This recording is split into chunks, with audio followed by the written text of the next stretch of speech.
धनंजय सिंह, जिनको लेकर मंगलवार को कुछ ऐसा हुआ कि राजनीतिक भूचाल आ गया। अचानक धनंजय सिंह को जेल भेज दिया गया और आज यानी कि बुधवार को उन्हें सजा सुनाई जाएगी। वहीं 22 साल पहले राजनीतिक पारी की शुरुआत करने वाले धनंजय सिंह का विवादों से पुराना नाता रहा है। सत्ता की आंखों में आंखें डालकर बातें करना धनंजय सिंह के शगल में रहा। चाहे मुलायम सिंह यादव की सपा सरकार रही हो या फिर मायावती की सरकार, वर्तमान में योगी सरकार के निशाने पर धनंजय सिंह आ ही गए।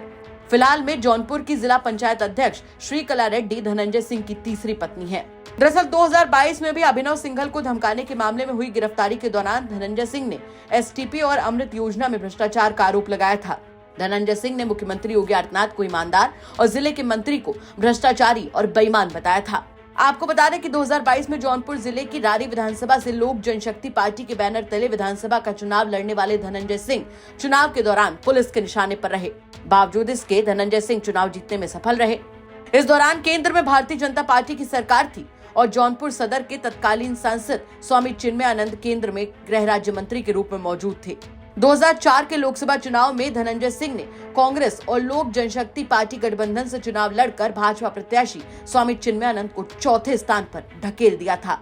2007 के विधानसभा चुनाव में पूर्व धनंजय सिंह शादी के बंधन में बन गए। उनकी शादी मीनू सिंह से हुई। शादी के कुछ ही महीने बाद हुए विधानसभा चुनाव में जनता दल यूनाइटेड और भाजपा गठबंधन से धनंजय सिंह रारी विधानसभा से ही दोबारा विधायक चुने गए। इस चुनाव के दौरान भी उन्हें सपा सरकार का कोप विभाजन होना पड़ा था। 2007 विधानसभा का चुनाव जीतने के बाद धनंजय सिंह वैवाहिक वर्षगांठ मना भी नहीं पाए थे कि उनकी पत्नी मीनू सिंह का अचानक निधन हो गया। 2008 में बसपा में वो शामिल हो गए। वहीं 2009 के लोकसभा चुनाव में धनंजय सिंह ने शासन सत्ता के सहयोग से अपनी ताकत से पहली बार जौनपुर सदर लोकसभा सीट पर बसपा का परचम लहराया। सांसद होने के बाद उन्होंने अपने पिता राजदेव सिंह को बसपा प्रत्याशी के रूप में रारी उपचुनाव में भारी अंतर से जीत दिलाई। सांसद होने के बाद धनंजय सिंह ने डॉक्टर जागृति सिंह से शादी की। 2011 में सपा के राष्ट्रीय महासचिव अमर सिंह को देखने जब सांसद धनंजय सिंह पहुंचे तो इस बात से नाराज होकर बसपा सुप्रीमो और उत्तर प्रदेश की तत्कालीन मुख्यमंत्री मायावती ने धनंजय सिंह पर भ्रकुटी टेढ़ी कर ली। तत्कालीन बसपा सरकार ने धनंजय सिंह को एक मामले में गिरफ्तार करके जेल भेज दिया। नए परिसीमन में रारी विधानसभा का नाम बदलकर मल्हनी हो गया। 2012 के विधानसभा चुनाव में बहुजन समाज पार्टी ने सांसद धनंजय सिंह के पिता राजदेव सिंह का टिकट काटकर पाणिनी सिंह को टिकट दे दिया। टिकट कटने से नाराज सांसद धनंजय सिंह ने निर्दल प्रत्याशी के रूप में अपनी पत्नी डॉक्टर जागृति सिंह को मैदान में उतार दिया। इस सीट पर सपा ने पार्टी के कद्दावर नेता पारसनाथ यादव को पहली बार प्रत्याशी बनाया। इस चुनाव में पारसनाथ यादव ने डॉक्टर जागृति सिंह से लगभग 30,000 मतों से ज्यादा जीत हासिल की थी। इस चुनाव में बसपा तीसरे नंबर पर रही। 2013 में दिल्ली के सांसद आवास में डॉक्टर जागृति सिंह की तरफ से नौकरानी की बेरहमी से पिटाई करने का आरोप लगा, जिसमें नौकरानी की मौत हो गई। इस घटना में डॉक्टर जागृति सिंह और सबूत से छेड़छाड़ करने के मामले में तत्कालीन सांसद धनंजय सिंह को दिल्ली पुलिस ने गिरफ्तार कर लिया।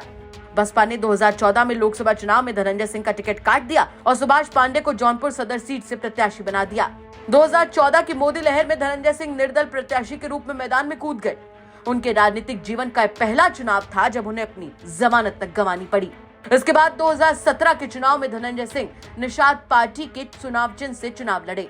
इस बार भी उन्हें सपा के पूर्व मंत्री से हारना पड़ा। विधानसभा चुनाव के कुछ ही महीने बाद धनंजय सिंह ने तेलंगाना की श्रीकला रेड्डी से तीसरी शादी कर ली। श्रीकला रेड्डी दक्षिण भारत के तेलंगाना की हैं। वो भी तलाकशुदा है।